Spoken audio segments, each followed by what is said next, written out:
everybody, Mirrodin Gaming here. We're back in Elite Dangerous, my favorite spaceflight simulation game, and today we're going to be covering exploration. That is another great way to make money, although it's not one of the fastest like trading and combat are, but it's a lot of fun, especially if we do some of the more advanced versions of exploration. But for now, we're just going to go over the basics. I'll do a more advanced video later that covers once you have a little bit more money and a lot bigger ship, doing some real exploration.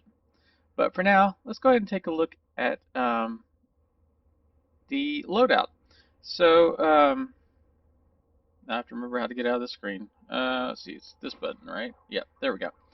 So actually, first things first, we'll talk about ships that are good options. Honestly, of course, I didn't even think about to look here before we did this. I don't even know if these have... Okay, well, they really don't have much. Anyway, some really good options as far as ships go are going to be the Adder, which is what we are in right now. The Diamondback Explorer, which is a medium ship. It's a little bit more, well, it's a lot more expensive than this, but not nearly as expensive as some of the other options. The Asp Explorer, which I consider probably the best overall. And then you also have the Anaconda, which is the large ship. Now, the downsides to using an Anaconda is you can't land at the little outposts, whereas the Asp Explorer and the Diamondback Explorer, being medium ships, they can land pretty much anywhere. The Adder is the same way. It's a small ship, so you don't have quite the range that some of the other ones do, but the Asp Explorer in particular for a medium ship has the longest jump range. With fully outfitted, I believe you can get almost 60 light years jump range, and that's what we're looking for, is long jump ranges, so that we can get to all kinds of places both inside the bubble and outside the bubble. Now, what I'm talking about when I say the bubble, basically the way the game works is there are a bunch of inhabited systems or planets with humans, and once you get outside the sphere of influence of humans, that is what's considered outside the bubble, where there are not nearly as many outposts. So you might see one every few thousand light years, like when you go to like some of the asteroid bases or something like that. And then of course there is Colonia, but it's like 20, I forgot how long it is. It's tens of thousands of light years away. So outside the bubble, you're not going to see any other, or you're not really going to see those outposts or the systems or the planetary bases or anything like that. And that's where you really start to make your real money. Because the way this is going to work, we're going to go out, we're going to scan stars and planets and stuff like that. And then we're going to take that data that we've recovered, so you don't need, cargo space to do this, and you're going to bring it back to the actual into the bubble to a station. Now, the further out you are away from the place that you've scanned, the more money you make on it. So the most lucrative way of doing this is outfitting your ship for long-term, long-range exploration. You go out, you make a big loop out and come back, and then you sell all your data. Now, we're going to just do the basics here, so we're not going to cover that style. This is more of just kind of just get a little bit of exploration in, because you can even do this inside the bubble, and then you just travel a little ways away and you can sell it. But it's a great way to get familiar with all the different types of planets and stars and whatnot. So as far as outfitting goes, we're not going to use hard points. We're not going to be doing combat. If you come up against something hostile, you're going to run. That's the whole purpose of exploration. You're not looking to fight, you're looking to explore.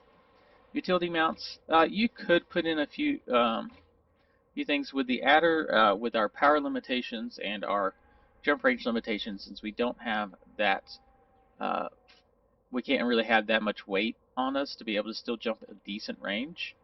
Speaking of which, the Anaconda, I forgot to mention, that has the highest jump range. That's the reason people use it for long-term exploration outside the bubble. So the only real things you might want to put on to here would be heatsink launchers.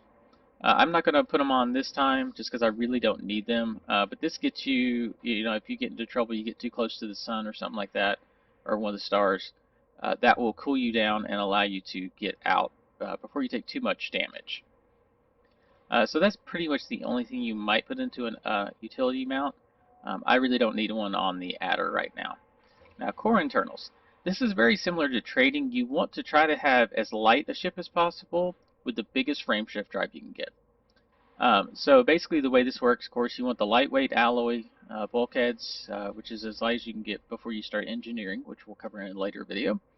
The power plant, I always do the power plant last because I outfit my ship and figure out how much my power needs are, and then I try to get the closest, um, the lowest level, either A rank or D rank um, power plant that meets my power needs.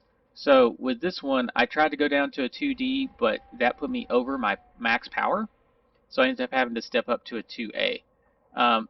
The B's provide a lot of power, but they're heavier. Same thing with the C's. And then E is garbage, so you don't want those. So you're either looking for an A class or a B class or D class with the lowest level that you can get. That still covers all your stuff. For thrusters, you can typically go down one step from whatever the max is, which mine is 3. So I can step down to a 2 and still boost, and that 2D still allows me to boost. I think I might be able to go down to a 1A, so you can step down 2 ranks but be A rank, and you still might be able to boost. But that's not the case for all ships, I believe. So I typically just go down 1 rank, D, because I still want to be able to boost to get away from anything hostile, or if I get too close to the sun, have to boost out and stuff like that. Frameshift drive, whatever the biggest thing you can get, Class A. This is your most important thing when you're exploring. You want to have a big jump range. Life support. There's 2 ways of thinking on this. You could go D rank, get those few extra, which I might be able to show you. Oh, nope, they only have C. Okay, well, anyway.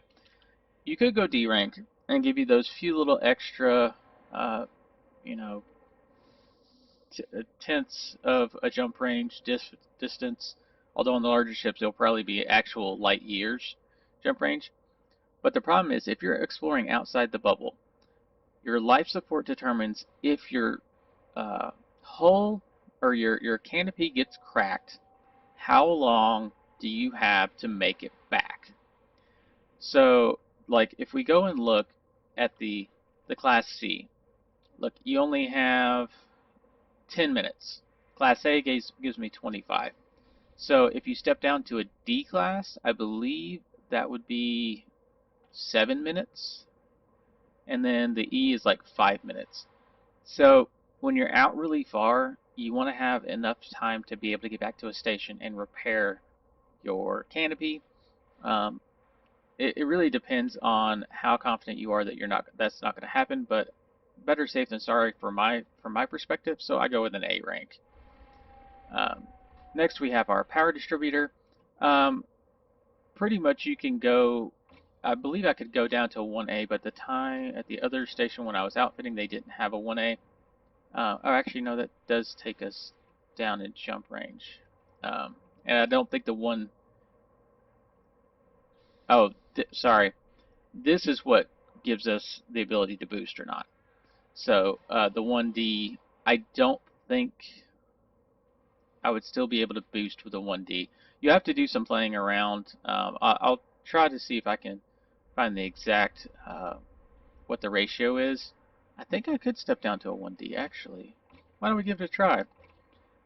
Sorry, the thrusters gives you your boost speed, which you can step down a rank and always be able to still have a decent speed. So yeah, that'll actually give us a little bit more jump range. Yeah, look, now we're over 26 light years, so that's good. Sensors. Another really good thing to have. This helps you see objects further away. So 3A sensors here.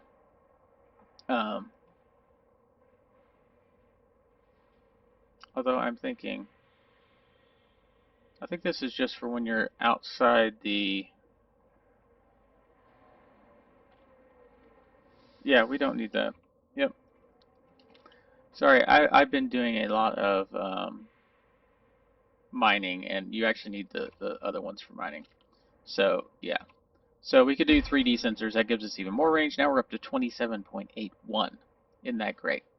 All right, and then finally, the optional slots. Now, there's a few different things you can do here. First thing, you always want a fuel scoop, either in your top or second to top level. These don't weigh anything; they just use power. But what fuel scoops allow you to do is when there's not a station, as long as a specific type of star, which we'll cover in a minute, it will allow you to fly close around the star and refill your fuel tanks. So especially for long range exploration, you're going to need that. Another thing you can do for long range exploration, which I'm not doing right now, you can add an extra fuel tank. This will give you, of course, more fuel to be able to get further out before you have to use your fuel scoop to refill. Another thing you can also put in, although this isn't necessary, kind of like the extra fuel tank, is a planetary vehicle hangar. Now, what this allows you to do is to get in what's called an SRV, which allows you to drive around the surface, and you can mine things and just drive around on the surface of a planet that you found that's really cool. But that's not really necessary. That's just one of the more of the fun aspects. But we'll talk about mining with an SRV for raw materials at another time. All right, and then the next thing you're going to want is a shield. You basically want the smallest shield you can get that still gives you, that still allows you to have a shield. So I was able to go down to a 2D. You're wanting that D because the D is the lowest weight, but this allows you to, in case you're trying to land on a planet or something like that, or you get interdicted and a pirate tries to pull you out of Super Cruise, this will still give you a little bit of protection to get away, or if, in case you're trying to land and you accidentally clip a rock or something like that, it's not going to start doing damage to your hull. So it's just one of those little extra protection measures. This is one of the other things that you really want if you really want to make a lot more money, because you can go around and just scan the planets, with your standard scanners. But if you do a detailed surface scan, which will tell you like what what the actual surface is like, and give you like hot spots for minerals, that's what you would use the SRV to go down and mine those. This will give you even more money if you scan them with this. And then, of course, I always put in a advanced stocking computer because I'm lazy, and Super Cruise Assist, not necessary, but I had an extra slot, so we put that in there. But yeah, so the main things you're looking for: detailed surface scanner, shield generator, a fuel scoop, and then you have the couple of optional slots of the planetary vehicle hangar and the extra fuel tank. But we'll cover those in a later video. But that is pretty much it for outfitting. So next, let's one little thing you have to do is once you have that detailed surface scanner, it's not set up automatically. So what you have to do is you hit your 4 key on the standard keyboard, and then you come over to the fire groups. So the two we want to look at are the discovery scanner, which is what we'll be using as soon as we come into the system, and then the detailed surface scanner. So you want to set those to your fire group so you can actually use those. And then let's go for a fly.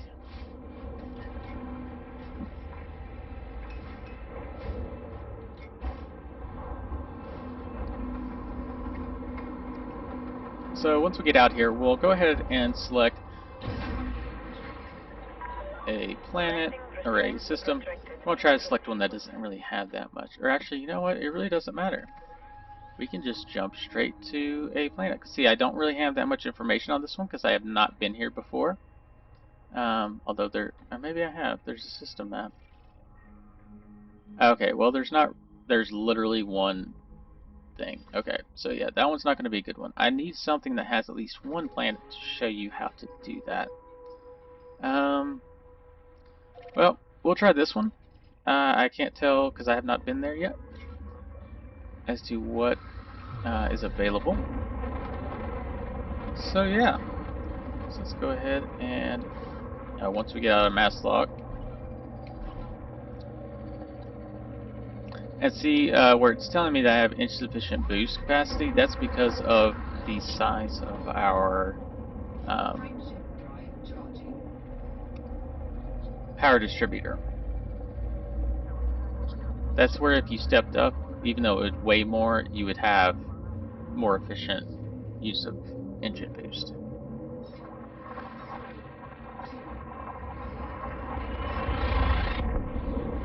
Alright.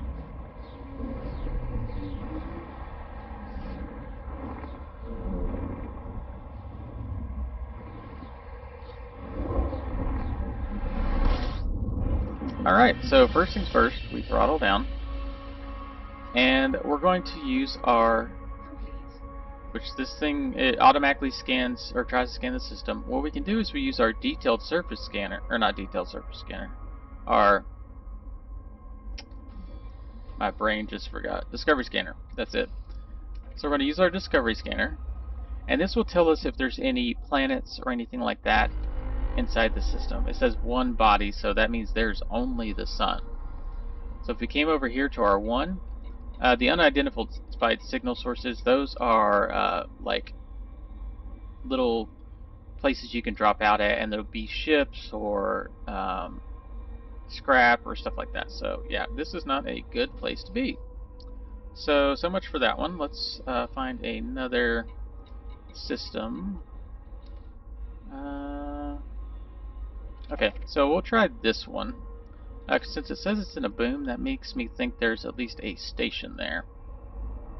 But we can cover fuel scooping. So now that we have our fuel scoop, you don't have to engage or anything. But what you have to do is, you see that little yellow line that appears in my thing? What you want to do is you want to have that right at the top of your canopy view, which I just finished. Because we didn't really jump that far, but basically you just want to keep it there, and you want to keep it in your blue range of your throttle, and it would fuel scoop. But since I pretty much already finished it, and it will refill your fuel tanks. Now the problem is you have to watch the heat. So once your heat gets up above probably about 70, you want to fly a little bit away, cool off, and then go back and finish refueling. So now we can go towards this planet, or this system. Friendship drive charging.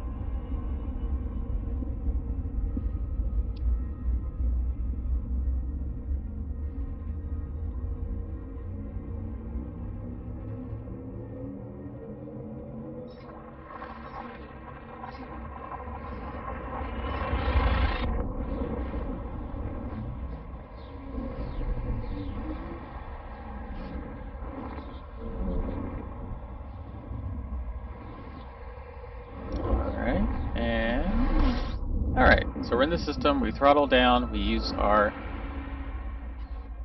discovery scanner, see what we can find. 6 bodies, there we go, that's what we're looking for. So now that we have that, another thing we could have done is if we look for the nav beacon, we can pop out there, which I will show you real quick. And you have to do your standard thing where you drop out at it. And you can scan the actual nav beacon as well. This would give you all the information if your discovery scanner didn't happen to reach far enough. Actually, where is my... Since I've got a Super Cruise Assist, I can just turn that on and it will drop me out automatically, to where I don't have to control it. See? They implemented things for lazy people like us. So I do not have to actually pay attention to this. I just let it go. And then we throttle down to 0. And then what we're going to do is we're going to go into our contacts over here, find the nav beacon, select it, and then we're going to basically kind of aim at it. And once it finishes scanning here on the bottom left, that would give us all the data, the standard data for the system. Alright. So now we should have a little bit more information in here. So we would have more information throughout this. So, alright. So next things, let's jump back out. And then we have the option, oh, I can't do that while I'm jumping out. Next I'm going to show y'all how to use the actual detailed surface scanner.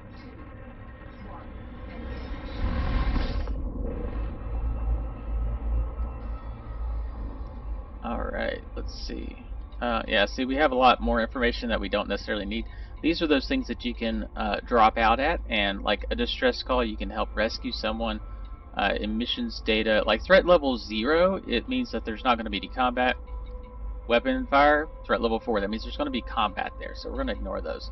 But yeah, you really don't need that. So what we need is to find a planet, which you can look through here to find the planets.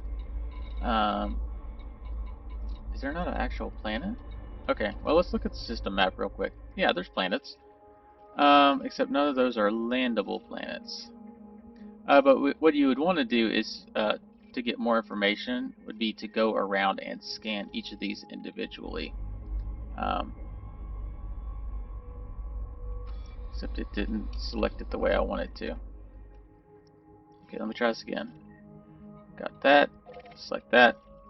Okay. And where is it?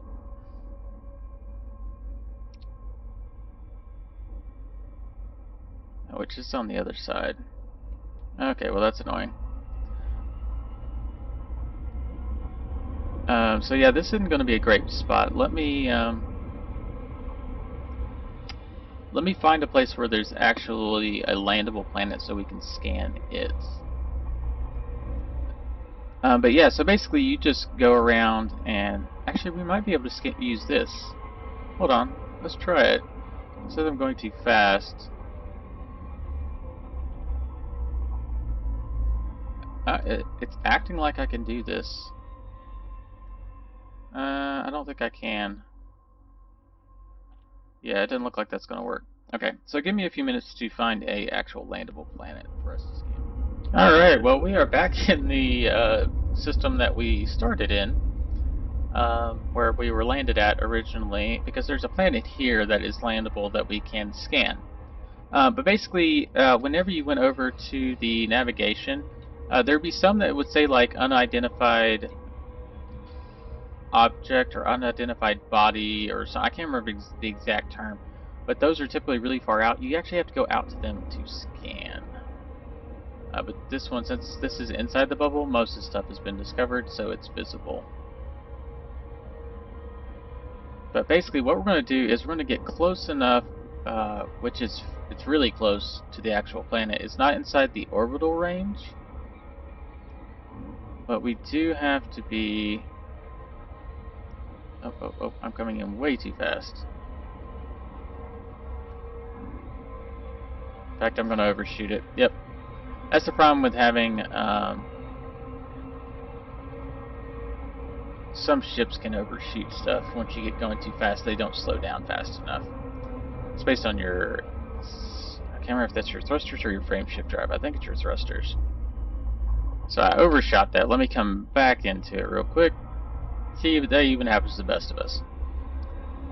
But you're gonna want to get to the point where you're like megameters instead of it saying LS under that name where you see the number going down. You want it to be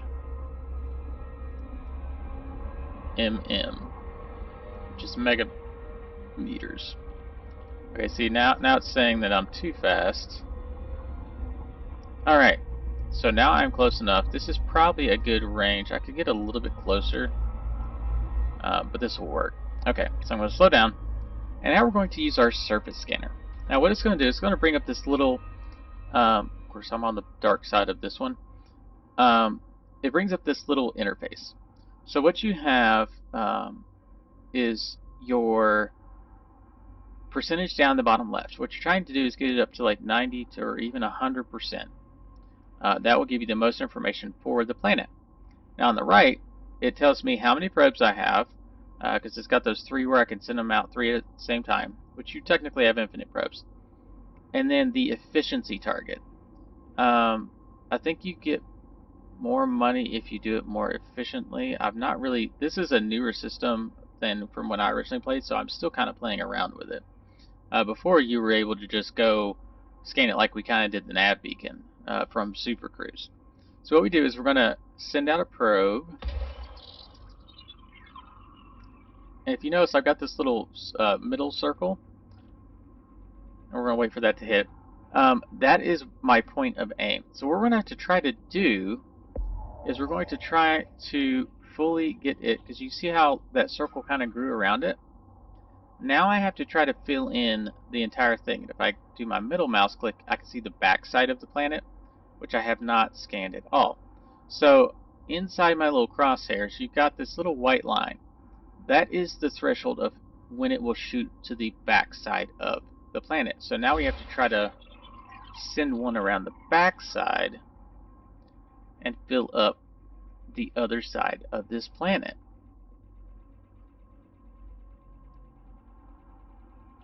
Let's see how this goes. Surface scanned by 50%. Okay, so now let's try getting this side. We're going to send it a little bit further out this time to try to get.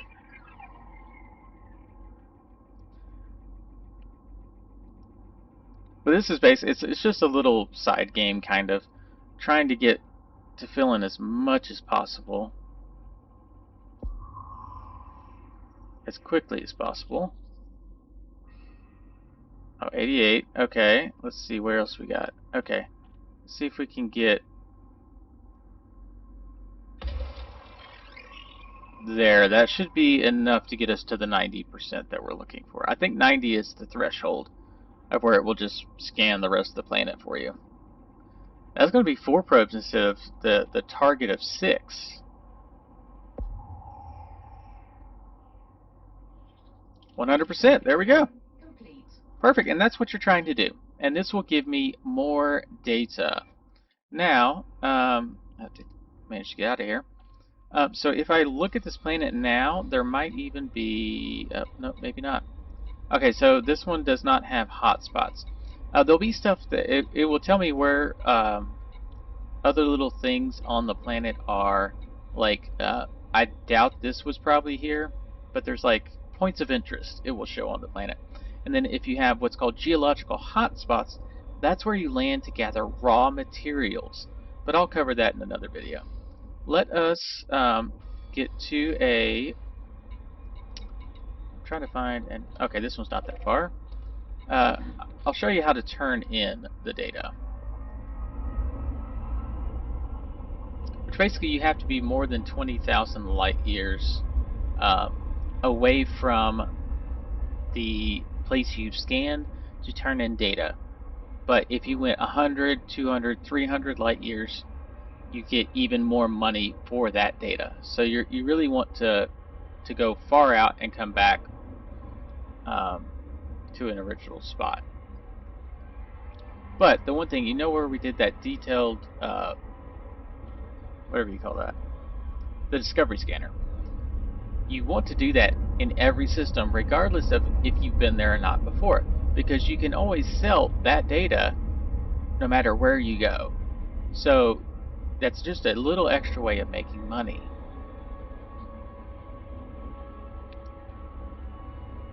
Right?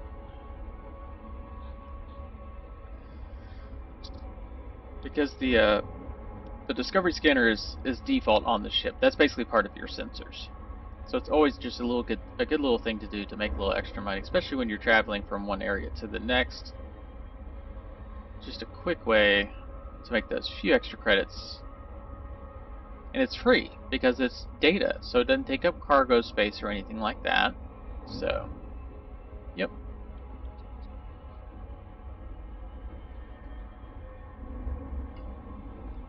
Alright, well this is taking too long, so I'll see y'all at the station. Alright, so once you actually get your scan data and you want to come sell it, what you're going to do is you're going to land at pretty much anywhere, because they all have this. You're going to come to this Universal Cartographers, and it will give you a list of things, which I've been quite a few different places, so I've got a little bit of data. But of course, ones that are in red, that means you're too close in your current system to those locations, so you can't sell that. Like I said, the further away you get, the more it makes. Like this CD25, I'm probably quite a ways away from these original places. But then all you do is you come in here, you hit sell, confirm, and you could even select specific ones to sell if you want to hold on to the ones that were like the weren't as much money. to sail further away as well. It'll take a few minutes for it to process the data. It normally doesn't take this long. Since the last update, it's for some reason the cartographer screen is taking longer than normal. But yeah, you can either do just sell all, or you could sell individual stuff. And then there's also been a glitch recently that, oh no, it actually did update. Sometimes the screen doesn't update, so you have to back out of it and come back into it to see what you have left. But that is pretty much it. So, and then of course we get exploration ranks as we go in, and you get, as you can see, reputation with the factions that are there. Which, see, look, I got promoted to scout, so that's cool. So now I'm ranked scout for explorers. That gives me a ship decal to use. I got an invitation from an engineer. That's really cool. That is what helps us modify our equipment. She does, I believe, frame shift drives, so that's great for exploring and trading. So we'll discuss that at a later video, because that's a whole video in and of itself, honestly. And then you have, yeah, that was the reputation change. So yeah, anyway, I guess we have come to the end of the video. This is Mirrodin Gaming. Don't forget to like, share, and subscribe. Hit that little bell notification icon so you get to see all my videos. I'm doing a few different series. We're doing 2 different Minecrafts, one single player, one multiplayer.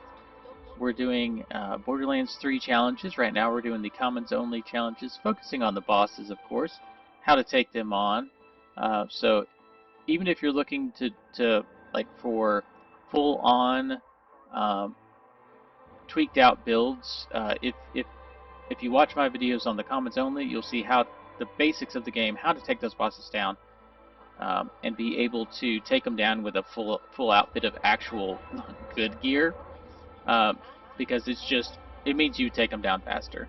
And then of course we have our Medieval Dynasty survival game series that's going on right now. We just got our first extra villager, and we just leveled up to where we can have more buildings. So that one's really picking up. Anyway, this is Mirrodin Gaming, and I'll see you at the station.